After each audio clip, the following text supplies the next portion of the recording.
Azali Robino c'est un musicien communal. Et Basile Sombodibele au lobby nini. Musicien communal. Et puis cette génération il y a pas Kuluna. Il est mundi en 2020. Azoki visa fallait appeler visa. Tant on appelle ça que visa wana. En 2019, en 2018, en 2017. Mon Robino c'est là il n'a pas ligne. C'est là que nini pas passer visa. Abeta na poto. Abeta nini. Abeta nini. Chana no boy. To jeni. Oh abeta nini. Yo mo ko so ke na ko sa Robino. Yo mo le mana ka place ke na ko se. Abeta wapi. Yo okay.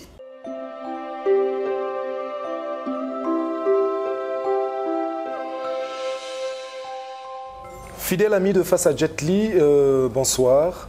Je reçois pour vous aujourd'hui un grand monsieur, Basile Sombodibele, un habitué de la télévision. Donc c'est avec Basile qu'on va essayer de discuter aujourd'hui et on va essayer justement de voir tout ce qui se passe à travers les réseaux. Parce que comprenez que nous, on travaille le plus souvent à travers YouTube ou alors les réseaux sociaux. Donc c'est avec ce chevronné qu'on va essayer de discuter sur tout ce qui se passe au fait. Bonjour Basile Sombodibele. Bonjour Jet Li, bonjour confrère, bonjour l'homme du moment, parce que j'ai l'obligeance et l'obligation, il y a l'homme du moment, parce que aux sala dans le bac il y a déjà que ezomona na ba warrior bazomona ba mélomane bazomona ba ta bonne musique bazomona, ça veut dire tu as le vent en poupe. Donc félicitations à toi, félicitations à Maman Nana Bouddouga qui se bat avec ongle pour tenir cette chaîne Bouddouga télévision. Donc merci à tous les warriors, merci à tous les amis de la bonne musique, merci à tous les internautes. Et au Bananabzo partout, on a besoin bayoka ndeko na bango Basile Sombodibele ndeko na bango yo azali mimia ndeko na bango azali ngamona benga na moto azebi omi zebi ezali ni elle sagesse zebi parce que tout ça la génération kuluna et autres ba 35 ans tinacé ça veut dire bazaba impoli bazaba malédiqué ba respecter ba mikoloté biso et sengeli na biso to zongisa ba émission pédagogique pouvant permettre de rehausser mon niveau de la réflexion et la connaissance. En tout cas, cela venant de vous, c'est vraiment un honneur. Je dirais d'ailleurs que c'est un plaisir. Et cela me va vraiment droit au cœur. Bon, moi, je vais en profiter pour dire merci à la grande famille de Warriors. Pourquoi pas à Catalogue Plus. Là, je vois Nana Bouddouga et Monsieur Edi Badiata. Batomi Balende Bazo Sala que Catalogue Plus et la grande équipe de Nana Bouddouga Télévision, tout tenir debout. Je pense que Baïloge O et Pessinga et Zonginde et Pana. Certainement, hein, certainement. Donc voilà.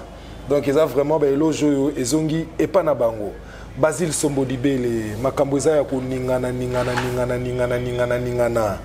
Basile Tofandi, Kakaboye, Robino Mundibu, O Bisoto Yebi que. Les qui a fallu poupa a sali sortie médiatique moko pour na koloba que voilà binonyo soboyebi bisoto leki sitan ya ko soutenir yaya moko boye mais to kamwe yaya ngope to senga ba featuring et pesa maté et voilà le panier sur kill encore donc voilà tant à lobby que les paniers sur kill encore et ça justement parce que azu production moko o yazo mema orchestre mobimba na poto. Donc, yo, monina nous non, mais Jet Li, j'ai suivi, mais j'étais vraiment pétrifié, péquéré. Il y a un monde qui, quand on a eu l'introduction, on a dit génération Kuluna. C'est-à-dire, génération Yaba impoli. C'est-à-dire, avec légèreté. Moi, nous, tout le monde qui, dans sa peau, il y avait l'hypocrisie qui régnait. Parce que parler n'a fallu Poupa, qui est un citoyen du monde. C'est-à-dire parmi 50 personnalités du monde, Oyo, ceux qui les lots, les Nations Unies, ça, la réunion, il y a réunion annuelle, il est tout le temps invité. Il n'y a pas si, il y a un monde qui moto, yo, à un âge inférieur. Moi, on a apporté moi correction. C'est des gens réfléchis.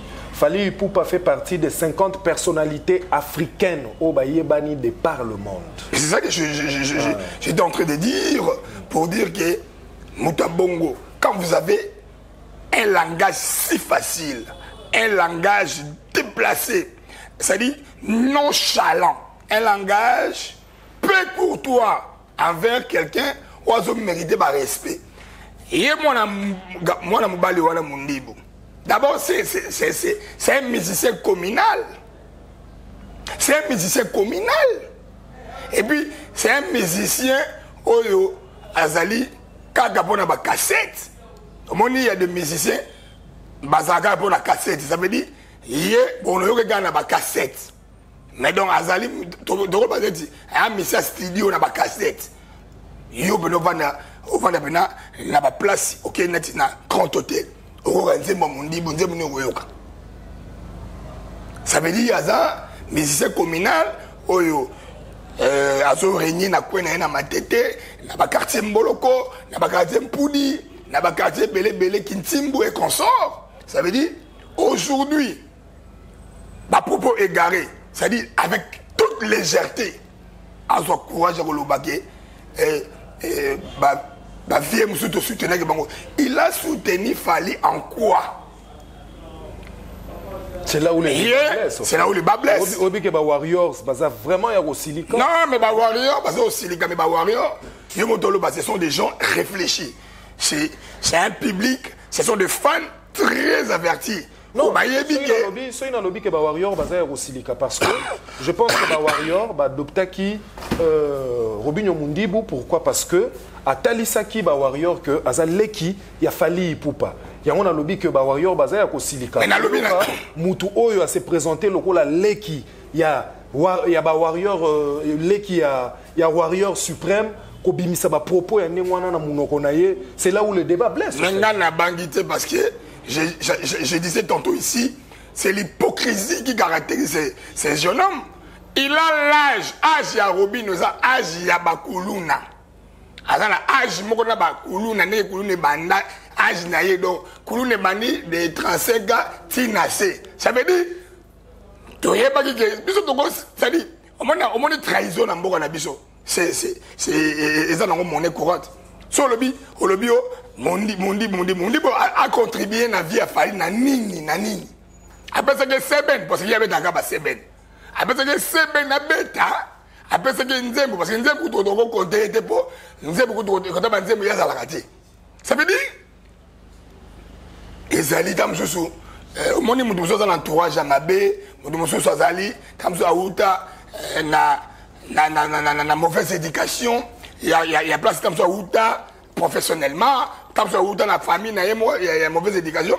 Donc Warrior c'est putain, Warrior yebi que l'hypocrisie ezali le crime le plus horrible. Ça veut dire c'est un hypocrite, c'est un sacré hypocrite.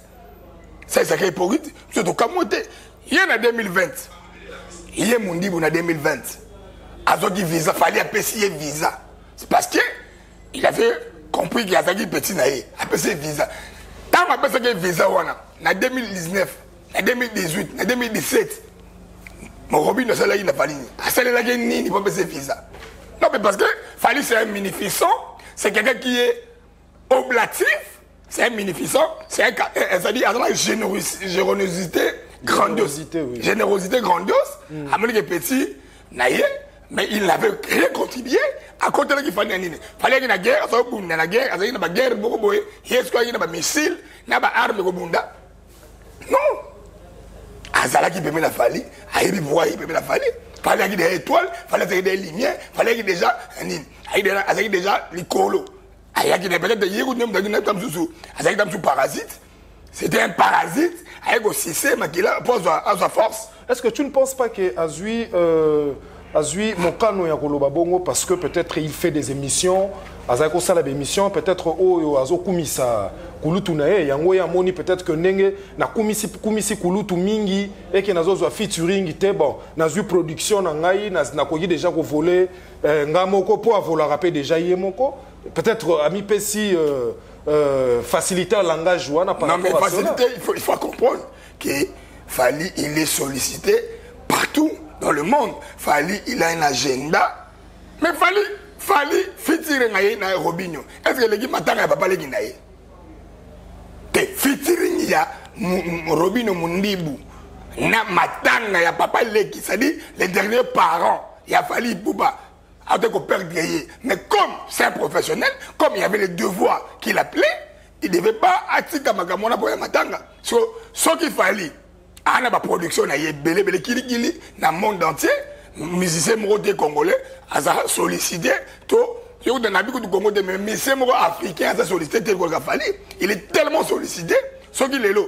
Les Guinéens Mundibu, oh les logomis, na ba langage ba politesse parce que ngana kamwe na ngate ngana obenge génération kuluna parce que na yebike âge na eza âge ba kuluna eza âge ba kuluna eza âge ba zulu ça dit ba poli oyo parce que les lots on peut tout dire éducation suki na biso jetli suki na biso na yo les lots soki bo moni mwana moko za na 35 à 38 ans ça poli faut pour ça nzambe ça dit c'est quelqu'un oyo peut-être à tamola la ba mikolo. Mais comme lui, à mon avis, featuring, à Bossani, la personne qu'on a aussi un featuring, peut-être que ça va gêner, ça a chargé. Ça a chargé, très chargé. Donc, mon avis, ils ont un faux débat, ça demande une influence. Et bon, pour na bête là, on a bon ma Fally, ça la bouille. Yambo, to débattre sur featuring en gros. Mais je pense que Warrior va contredire Ngate. Il y a eu un moment où Robinho Mundibu et l'organisation F Victime, tension est sous normalité. Mais je pense que le même Robinho a payé son billet à Keti Poto pour Aluka moyen, à Koutana Fally, Poupa. Il n'a cessé de déranger le bureau. Pour Koutana renouer. Mais à ma très grande surprise, ça n'est même pas 2 mois, on le retrouve à travers une sortie médiatique. N'a pas langage ya bongo. La démarche est anine en fait. Bon, démarche peut-être elle a mal conseillé, mal entouré. Moi dans le baquet, mon amour a fallu pour pas très respectueux, un garçon très sage. Ah ma gaba doit respecter. Ce monde a fallu la TV à Zofinga Moutou. Ça veut dire parce qu'il a d'abord il a fait un bon casting. Ça bon casting. Il y a un Moutouroua, il dit Badiata, il y a un Moutouroua Cocody Lasso, net Moutouroua Cocody Lasso. Nana monnaie place à Soanade. Moutouroua, il a dit Soulé Kaouka. Nana monnaie place à Salima Bété. Ça veut dire c'est un garçon généré, à ça la carte bien. À ça la carte bien. Et bon, Bossani et Jikitengue. Et Jikitengue. Non, ça la carte bien. Maintenant, Koutou. Il faut qu'il y ait un malamo paradis, il y ait un paradis. Banana Boudouga, ça la carte bien. Ça veut dire peut-être il est mal entouré. BC Boyoza Wenge, bon, moni, Masola Wenge, ils ont la influence dans le Moroboy. Comme si vous avez Wenge, peut-être à céder. Moutou peut se les miming et yogi mingo céder. Parce que, quand on a battu le roi, il a fallu, on a un nerf solide, on a un nerf, il y a apaiser l'atmosphère, il y a apaiser les sentiments. C'est-à-dire, il y a la captivité, c'est-à-dire, il y a une captive. Et sa facilité, peut-être à céder pour. On dit influenceur Wenge et quand je veux n'a accompagné génération Kuluna influence Wenge et puis mon thème a pressé mon thème dougou mon thème il y a bien été quoi. Dans le lobby Basile Sombodibele, il y a une petite question. En tout cas, Papa Costa Mopanze, ADG à Magenia Protection dans le Bagina tous nos questions. Est-ce que artiste pour collaborer bien na Fally Poupa, il faut qu'Akabassa la featuring. Non, mais pas forcément. Pas forcément. Il est vrai que featuring les alliés pour un mixage de la culture, mixage de l'esprit. C'est pas grave. Mais est-ce que. Pourquoi pas à venir un peu ces temps? Pourquoi ça si pressé? Aussi longtemps qu'il fallait, à la production est belle. Aussi longtemps qu'il fallait, trop demander.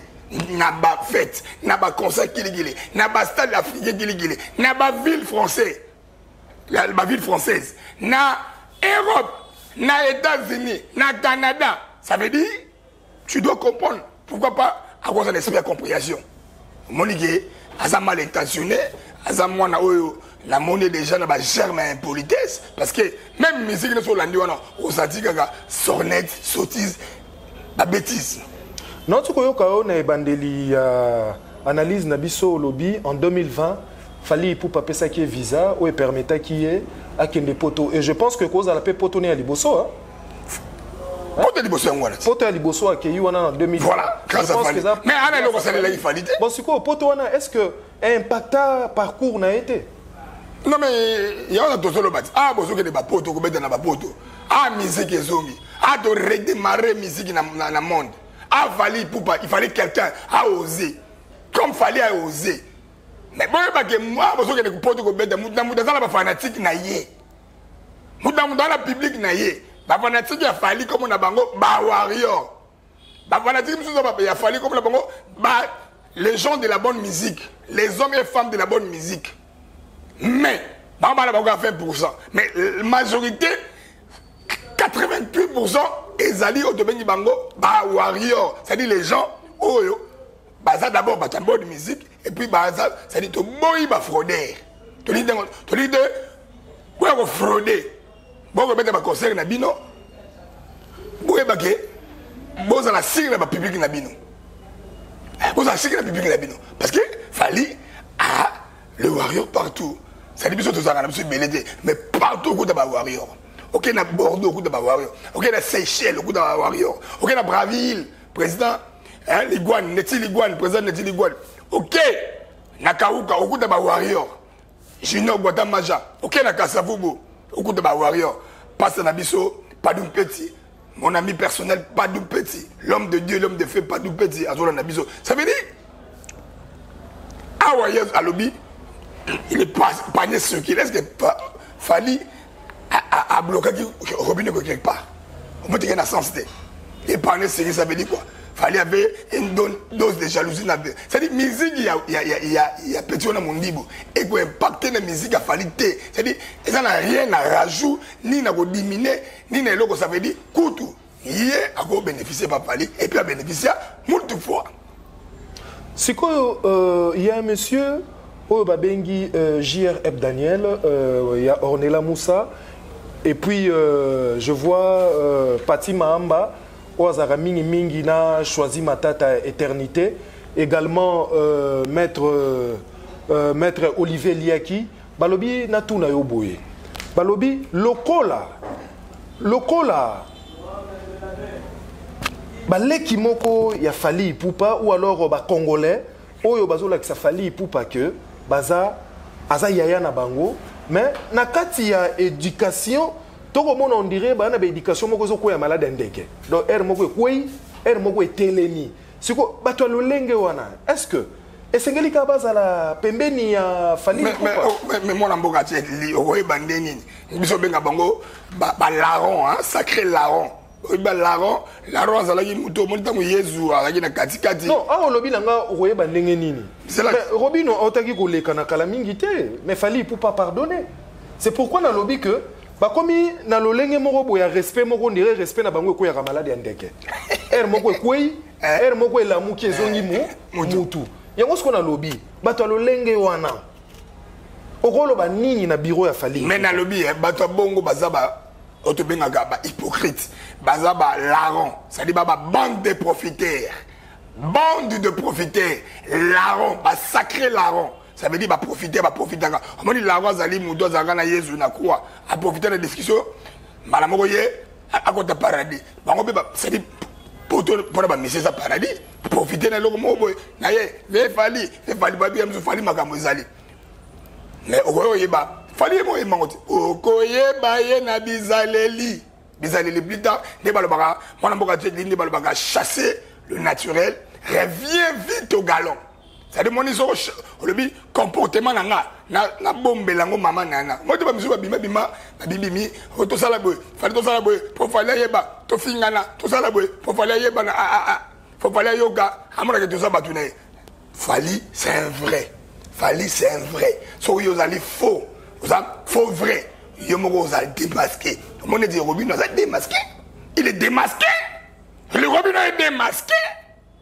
que c'est pas un vrai, c'est un hypocrite. Donc, ils ont pas beaucoup de monde qui ont été en côté de Wario, ils ont ta bonne musique, il a fallu te maman parce que ils ont sornette, sottise, ce sont des sacrés hypocrites. Ce sont des sacrés hypocrites. Yo en tant que moi, Bandal, avant de clore dossier Oya Robino Mundibu, s'il faudrait que tu t'adresses à lui directement. À qui? Na Robinho Rolobani. Non, mais dans le Robinho, vous êtes un jeune. Vous êtes un jeune. Au Salaba, c'est bien bien. Salaba, c'est bien bien. Et puis, Salaba, c'est bien bien. Vous devez. Quand il y a le besoin de petit Fali, au conseil aussi, il y a besoin de petit Fali. Mais pourtant, Fali a toujours des propos mesurés envers Jibin Piana, envers Weranson, Mikolo, envers Kofi Olomide. On n'a jamais des propos déplacés émanant dans la bouche de Fali ou pas. Ça veut dire c'est un garçon très respectueux. Jadis ici. Donc, tu as ta carrière devant toi. Peut-être que le PCB, parce que tu as quand même Robin, tu as Robin qui a quelle actualité? Mais il a quelle actualité?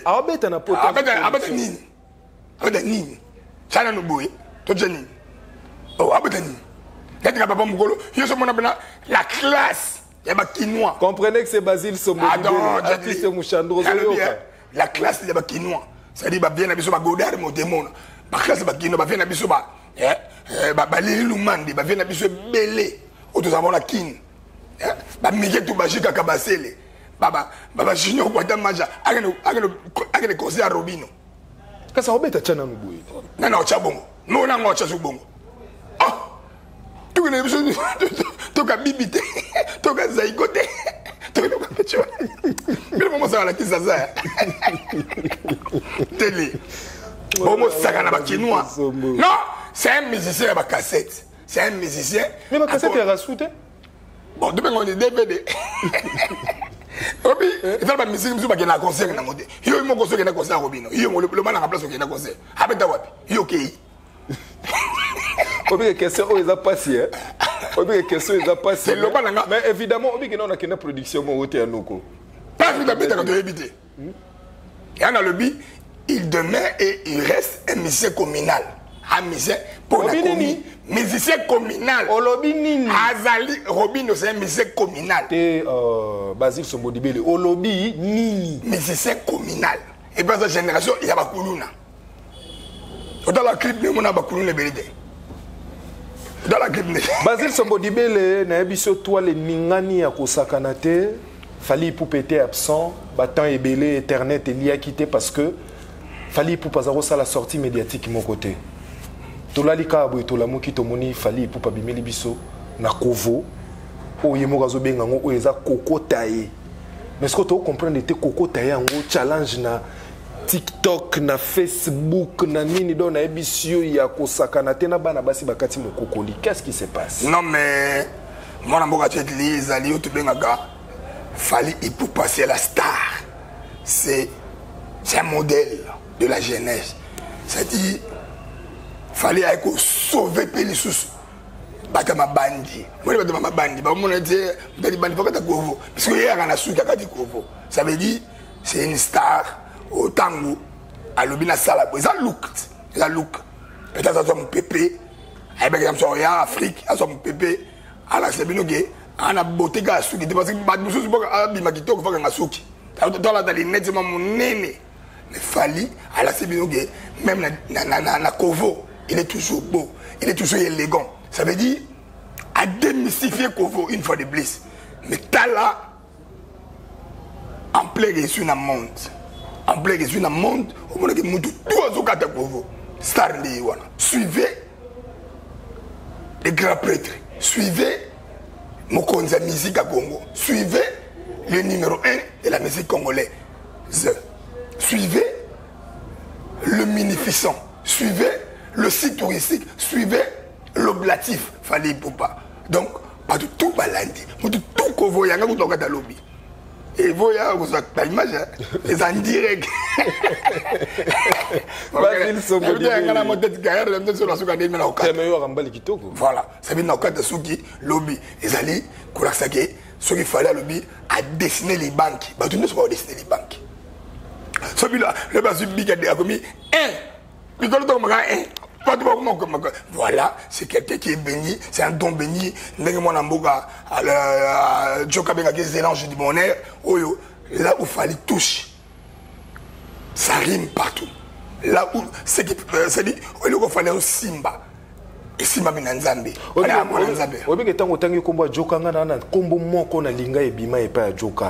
El Maravilloso. The people de Wolo.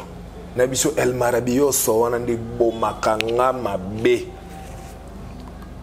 Mais, tout le monde a analysé.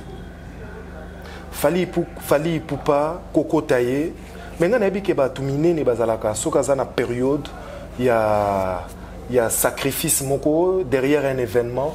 Mingi alaka ba Katisuki ou alors pe ba Longoli Suki.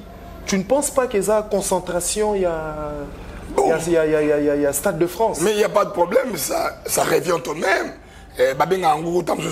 Un président en chantier, ça veut dire un événement qui est en chantier, tout un événement grandiose sur 12 de l'année aux Stade de France. Tout y est mais ça va se créer Oyo, as un leader dans le monde de la musique, un leader dans le monde d'Afrique, sera touché par Kati Kovo. Oui. Kovo Bezali, on te met en détermination, on te met en l'esprit mondialiste, il y a mondialisation. Esprit, parce que tu es belé par la Kovo. Mais ce que Kovo va te belé, ils arrivent à ma bandi. Ce que style, on est qui na Kovo, mande fotikali. Donc, ce total est en anglais, on dirait, banami balik peka nde ba ko Rolanda. Mais ce que, à ma grande surprise, dans un monde à Bassi challenge na TikTok na Ebisio, ya Rosaranate. Mais nous devons être bio. Nous devons être sur bio. Moi, je dis, bio. Je suis seulement bio. Bio. Parce que mission, mission éducative. Bio. Fallait bien aller à bio. Fallait aller à bio. Il faut aller à bio. Nous devons te si tu qui s'appindou, d'ailleurs j'en profite pour te saluer. Il y a le bain en vie, il faut bien un site qui s'appindou. Moi c'est bio. Bio par bio, donc naturel. Ça veut dire, je ne t'oublie pas, ma chère. Mon amboka fali pour les bénéficiants, l'oblatif, le site touristique, à zongi n'enga oudaï na bo bébé. C'est la concentration, quand on a dit concentration, à l'ongoli souki. Attiré Coco. Mais il y a bien Coco. Taï. Pour que tu aies Maman Tinenga, Zizi, Bagatanga, Coco. Non, avant de dire que c'est bon, ça lui fallait pour que c'est bon, mais dans le bien, c'est clair, maman, que tu as il fallait rajeunir Kaka. Hein? Mais on a l'âge, quand même, 47, 48 ans. Moi, je peux pas ça. Mais la discipline, hein? Mais on est toujours jeune, toujours rayonnant. C'est très animé. La discipline, quand tu as côté, il faut pas brûler ta peau. Il fallait, à part la mafouta, bébé. Quand tu as côté, au monde, il y a des choses. Et longue, comme il y a des tampons, quand tu as côté, il faut beaucoup, au lieu de faire. Au lieu de fruits, il fallait des fruits. Au lieu de fruits, au lieu de bio, au lieu de naturel. Et puis, au lieu de la mine, il fallait se reposer beaucoup. À des missions, on est 19 ans d'acheter Mba. Alors, moi, j'ai démarqué service. Alors, moi, c'est qui Malibu. Alors, Malibu, les millionnaires. Alors, il y a un bouton au télénga, mais ma belle, vous avez un zélat. Mais là, mais puis le sous alcool. Tu peux que c'est pas toi alcool, un peu de fait pour la santé. Mais ça dit, fallait que tout alcool et dit tout ça avec corps.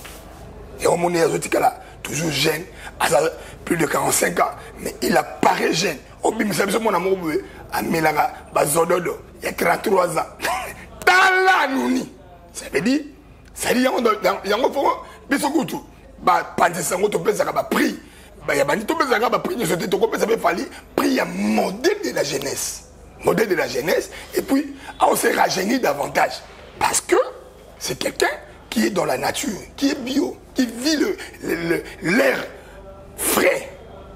Voilà. Basile Sombodibele, Batouba Zéli, Stade de France, Bazar aux Zéla, Stade de France. Stade de France, c'est comme un mythe, cancer, tu dois comprendre. Qu'est-ce qui se passe derrière Data Stade de France? Stade de France, et ça, on a un événement d'abord sportif, primo, et puis ça, on a un événement et belé. C'est-à-dire qu'il faut recaler date. Mais, au moins, tout c'est la concentration. Tout dit déjà, la cocotaïe. Tout le monde est à souk. Concentration. Date, il faut que ça me la nzambe, après ça date. Tout, il faut que ça me bonzi, la nzambe. Fallait à mon nzambe. Fallait bonzi, la nzambe, ma cambo. C'est-à-dire, date, Kalaté, d'ici 4 matins, d'ici 1 mois, il y aura une date.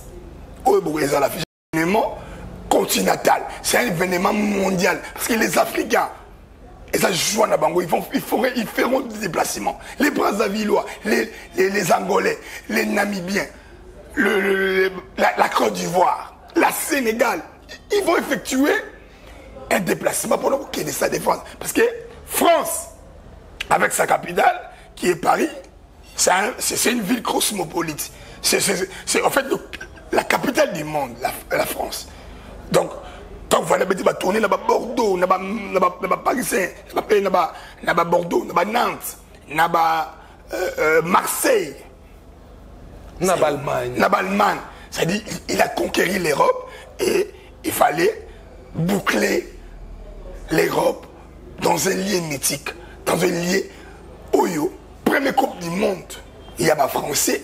Et là, il y a la Stade de France. C'est la Saint-Denis, c'est un endroit très mythique. Donc, date quand il y a Bima. Tant que Bima, après, tu bandis Makambo. Tu bandis Makambo. Donc, base à la passion, et vos apaisements, et votre patience en mal. Donc, d'ici là, Fali, avec son équipe, Bako, Bim sa date. Jimmy Lafleur, na Dieu Dongani, Balobi, Tokos 2, Babina Tunayo, Tokos 2.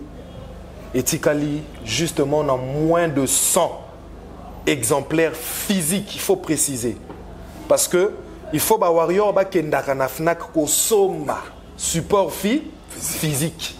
Parce que Tokos 2 et Tikali a moins de 100 exemplaires. C'est un travail. Boribaka disque d'or.